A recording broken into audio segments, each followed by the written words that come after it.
이번 시간에는 우리가 인적 자원을 어떻게 잘 관리를 할 수 있을까, 훌륭한 인재를 어떻게 하면 동기부여를 잘 시켜서 유지를 할 수 있을까, 이런 내용에 대해서 좀 다뤄볼 거예요. 자, 유명한 책이 하나 있어요. 무엇이 성과를 이끄는가. 이 책에 보시면 일을 하는데 느끼는 그 동기는 크게 6가지가 있다라고 합니다. 자, 직접 동기라는 건데요. 내가 이 일을 하면서 즐거움을 느끼고 있는지, 이 일을 하면서 의미와 보람을 가지고 있는지, 그리고 내가 스스로 성장하고 있다라고 느끼는지, 그게 굉장히 중요하고 이런 요인들이 동기가 되어서 일의 성과를 가져올 수 있다는 겁니다. 근데 반대로 간접 동기라고 정서적으로 내가 이 일을 꼭 해야 된다라는 압박감이 있는지, 그리고 집에서 내가 월급을 벌어오지 않으면 어떤 압박을 주는지, 뭐 이런 것들이 간접 동기라고 해서 마이너스 요소가 되는 요인들이라고 합니다. 자, 그러면 내가 동기부여가 잘 되고 있는지 확인을 해보시려면 이 크게 6가지의 질문들을 해보실 수가 있는데요. 첫 번째로 내가 이 일을 하는 이유는 즐거움을 느끼기 때문이다. 이러면 동기부여가 잘 되고 있는 거고요. 그리고 이 일을 하는 이유는 이 일이 중요한 의미가 있다라고 생각하기 때문이다. 이래도 동기부여가 잘 되고 있는 거죠. 마지막으로 개인적인 목표를 성취하는 데 이 일이 도움이 된다 하시면 정말 훌륭한 동기부여가 되고 있다는 겁니다. 근데 반대로 내가 이 일을 하는 이유가 이 일을 하지 않으면 내 자신은 물론 주변에 가까운 사람들도 힘들어지게 되고 또 실망을 하게 된다. 그리고 이 일을 그만둔다면 내가 지금 당장 돈이 없기 때문에 힘들어진다. 그리고 심지어 내가 이 일을 하는 이유를 알 수가 없다. 이렇게 되면 동기부여가 전혀 되지 않기 때문에 일의 능률이 올라가지 않는다라는 겁니다. 제 친구 중에 스타트업에서 일을 하는 친구가 한 명 있는데요. 이 친구는 야근도 불사하지 않고 굉장히 열심히 일을 하더라고요. 이 친구가 너무 신기해서 물어봤어요. 넌 어떻게 그렇게 자발적으로 열심히 일을 할 수가 있냐? 너의 동기부여의 원천은 무엇이냐? 물어봤더니 이 친구는 마케팅을 하는 친구인데 일단 본인의 머릿속에 있는 게 그대로 실현이 되는 게 굉장히 좋다고 하더라고요. 그게 너무 재미있더라. 즐거움을 느끼고 있죠. 그리고 내가 이 프로젝트를 성공을 시키면 내년에 내 연봉에도 그 성과가 반영이 된다. 그리고 내 몸값이 올라가게 된다. 그게 내 목표다. 이렇게 말을 하더라고요. 그 친구의 말에는 본인의 의견이 반영된 업무적 결과물이 그리고 그에 따른 목표 설정과 달성이 연동된 보상 결정이 이 회사를 다니고 있는 이유라고 얘기를 하고 있고, 심지어 이 일을 하면서 내가 성장하고 있다고도 느끼고 있기 때문에 굉장히 큰 동기부여가 되면서 자발적으로도 뭐 주말에 굉장히 신경 써가지고 업무를 막 신경 쓰게 되고 뭐 동기부여가 되어서 업무의 능률도 올라가고 이렇게 된다는 겁니다.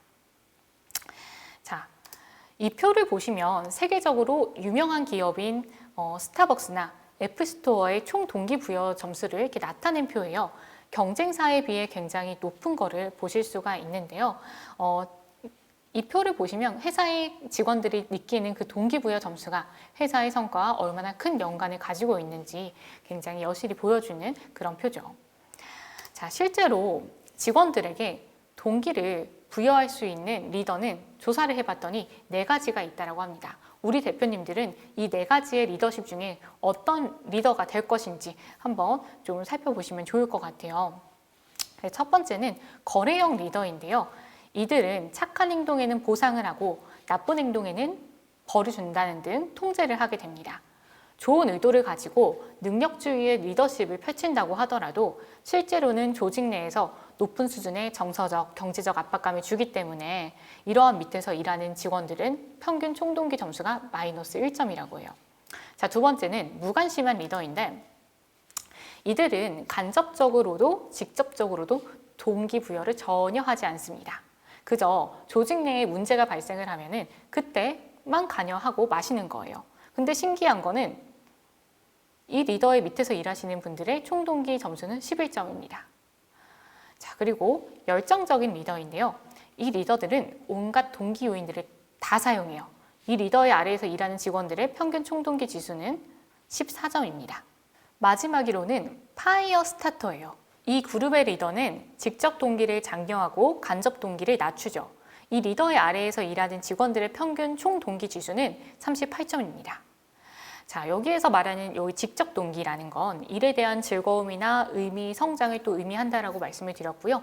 간접 동기는 경제적인 압박감과 같은 외적 동기 요인들과 관련된 내용인데요. 자, 스타트업 대표님들은 아무래도 모두 파이어 스타터가 되셔야 되겠죠. 직원들에게 일에 대한 즐거움을 주기 위해선 호기심도 자극하시고 실험할 수 있도록 또 권장도 하셔야 되고, 돈 때문에 일을 해야 한다라는 생각을 멀리 하게끔 만드시려면 업무의 의미를 깨닫게 해주시는 역할도 굉장히 중요합니다. 그리고 내가 이 일을 함으로써, 이 일에 투자를 함으로써 나의 성장도 같이 가져갈 수 있다라는 부분들에 대해서도 좀 설명을 해주시는 게 필요해요. 그리고 가장 중요한 거는, 자, 직접 동기를 줄 수는 없어도 최소한 간접 동기를 일으키지 않는 게 굉장히 중요합니다.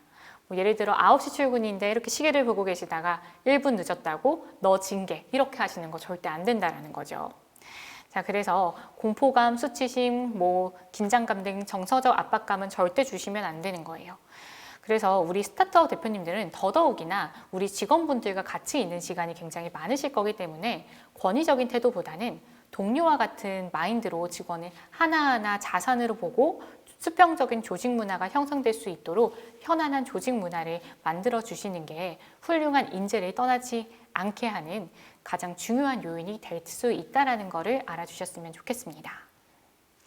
자, 그리고 제가 아까 우리 보상이라는 부분에서 금전적 보상에 대해서 말씀을 드렸지만요. 금전적 보상 말고도 비금전적 보상이라는 게 있어요. 비금전적 보상은 뭐냐면 얼마나 우리 직원들에게 재량권을 부여하는지에 대한 부분인데요. 자, 우리가 업무의 성과를 올리려면 그 직원의 능력도 중요하고 동기부여를 잘 시켜주는 것도 중요하고 근무 시간이 얼마나 효율적으로 활용되는지 이것도 굉장히 중요합니다. 그래서 과거에는요, 보시면 고정적인 근무 시간제가 가장 일반적이었어요. 지금도 마찬가지로 9to6로 하시는 사업장들이 많이 있으시지만 그래도 유연근무제를 도입하시는 사업장들도 점차 많이 생겨나고 있거든요. 그래서 과거에 이런 고정적 근무 시간제가 1970년대부터 유럽의 전문직이나 관리자 중심으로 유연근무제가 확산되게 되면서 현재는 변동적 근로시간제를 도입하는 회사들이 굉장히 많아졌어요. 이렇게 하게 되면 종업원의 욕구도 반영을 하게 되고 종업원의 재량권도 높아지고 자율성도 추구가 되고 또 본인이 스스로 근로시간을 결정할 수 있기 때문에 의사결정에 참여한다는 그런 동기부여가 되어서 업무의 능률이 올라간다는 겁니다. 그래서 지금 우리가 변동적 근로시간제를 도입하시려면 어떤 근로시간제들이 도입이 될 수 있는지에 대한 설명을 드리려고 하는데요. 크게 4가지의 유연근무 제도에 대해서 설명을 드려보도록 할게요. 첫 번째는 많이 사용하고 계시는 시차 출퇴근제라는 거예요. 우리가 소정 근로 시간이 하루에 8시간, 주 40시간으로 정해져 있는 게 통상적이거든요. 그러면 하루에 8시간만 근무를 하면 되니 출퇴근 시간은 너네가 알아서 조정해라. 이게 시차 출퇴근제입니다. 예를 들면요, 출근 시간은 8시부터 11시까지로 정하고 퇴근 시간은 5시부터 8시까지로 정하면 되는 겁니다. 그래서 근로자가 자율적으로 출퇴근 시간을 조정할 수가 있게 되죠. 육아를 하시는 분들은 아기를 유치원에 데려다주고 출근을 하신다거나 이렇게 할 수가 있어서 굉장히 직원분들이 좋아하시는 유연근무 제도 중 하나입니다. 그리고 두 번째로는 선택적 근로시간제라는 건데요. 이건 근로자분께 굉장히 많은 근로시간의 결정을 부여할 수 있는 그런 제도예요. 좀 많이들 시차 출퇴근제와 헷갈려 하시는데 시차 출퇴근제는 하루에 내가 일해야 될 그 시간만 채우면 되는 반면에 선택적 근로시간제는 한 달 동안 내가 채워야 될 근로시간만 채우면 되는 거예요. 그래서 내가 이번 주에는 3일 일하고 그 3일 동안 40시간을 다 채웠다 이러면 그 나머지 이틀은 쉬실 수가 있는 거죠. 그래서 이것도 활용 예시를 보시면 조금 다양하게 나뉠 수가 있어요. 근로시간을 선택할 수 있는 방법과 근로일을 선택할 수 있는 방법이 있는데요. 그래도 우리가 재량권을 부여한다고 하더라도 그래도 의무 근로시간대라는 건 기본적으로 정해놓는 경우가 많거든요. 그럼 예를 들어서 의무 근로시간대가 1시부터 4시까지다. 그리고 선택 근로시간은 5시부터 뭐 1시까지다 뭐 이런 식으로 정해 놓는 거죠. 그래서 이거는 자율적으로 정하셔서 하시면 되는 부분이기 때문에 근로자분들께서 굉장히 많은 만족감을 느끼고 계시는 그런 유연 근무 제도입니다. 자, 그리고 세 번째로는 요즘 많이 활용하고 계시는 재택근무제예요. 본인의 집에서 근무를 하시는 거죠. 뭐 어쨌든 보안이 좀 중요한 그런 업무들은 재택근무가 좀 적절하진 않지만 기본적으로 집에서 사무 업무를 보신다거나 아니면 충분히 뭐 인터넷만으로도 가능하거나 이런 업무들을 하시는 분들이면 재택근무제를 굉장히 많이 활용하고 계세요. 그런데 주 5일 내내 재택근무를 하시기보다는 주 이틀은 사업장에 출근을 하시고 주 3일은 재택근무를 하시고 이런 식으로 많이들 하고 계십니다. 그리고 마지막으로 제랑 근로시간제인데요. 아무래도 우리 스타트업에는 연구개발 직군들이 많기 때문에 이 근무제도가 굉장히 적합하실 수가 있어요.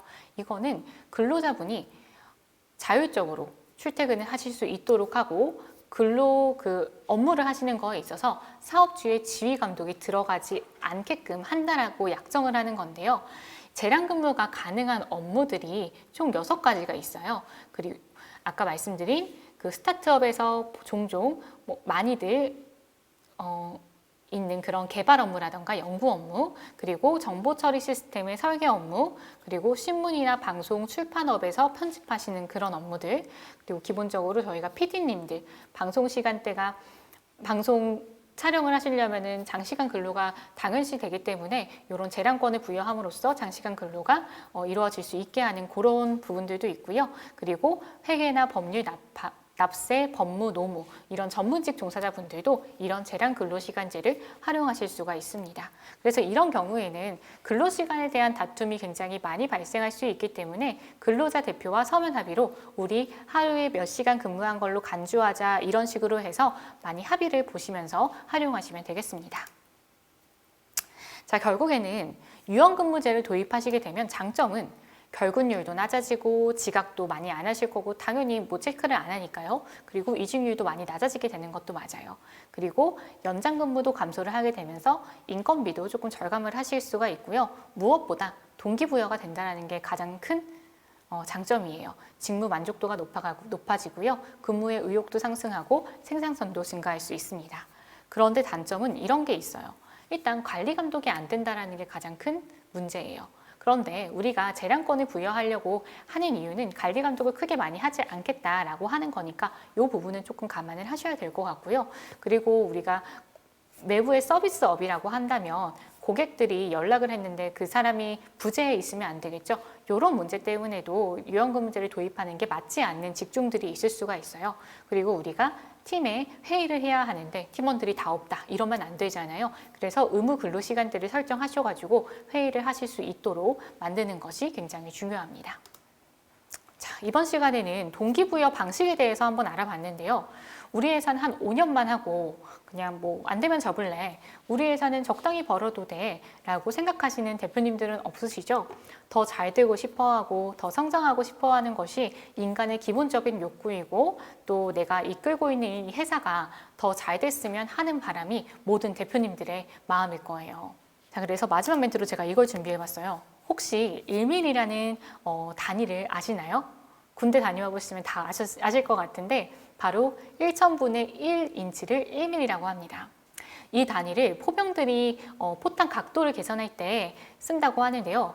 이 1mm 차이 때문에 어느 포탄은 더 멀리 가기도 하고 어느 포탄은 덜 가기도 합니다. 고작 1mm 차이지만 포탄이 떨어진 위치는 아주 큰 차이가 날 수 있다는 거예요. 자, 여러분들은 회사를 어디에 도달하게끔 하고 싶으신가요? 자, 오늘 듣는 이 강의가 여러분들에게 적어도 1mm만큼의 도움이 되어서 목표에 도달할 수 있는 인사이트가 되었으면 좋겠다라는 마음으로 이 마지막 멘트를 준비해 봤습니다. 자, 그럼 모두 사업 번창하시고요. 이상 제 강의 마치도록 하겠습니다. 감사합니다.